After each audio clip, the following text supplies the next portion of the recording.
নাম হচ্ছে মিঠুন সরকার। আমি কলাধারা থেকে আইতাছি হরিণার দিকে, মানে হরিণার যে থাইবং রোডটা, ওই রোডের মুখে দিয়ে আমি মানে দিছি ইন্ডিকেটার দিকে হাত দেখাইছি, এরপর তারা আইনা লাগাই দিছে। কয়জন আমি আছিল? লুকিং গ্লাসের দিকে তাকাইছি, কিচ্ছু নাই পিছনে, কিন্তু ফট করে আইয়া তারা লাগাই কয়জন দিছে। আছিল? তারা দুজন। কোন সময়, সময়টা কোন সময়? এই তো মনে করেন 15-20 মিনিট এরকমই হইতেছে আগে। হ্যাঁ হ্যাঁ। তারা কি চালাইছিল?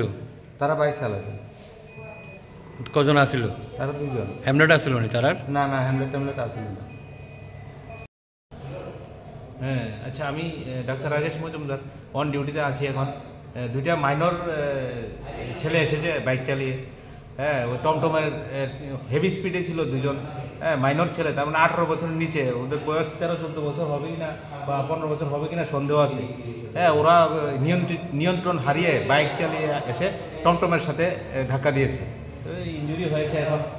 একজন তো মাথায় ব্যথা পেয়েছে, রেফার করে দেবো সিটি স্ক্যানের জন্য। আর বাইক তাদেরকে দেয় কেন, এটাই প্রশ্ন। তাদের মা বাবা তো 1 নম্বর দোষ। হ্যাঁ, এত ছোট বয়সের ছেলে কেমনে বাইক দেয়?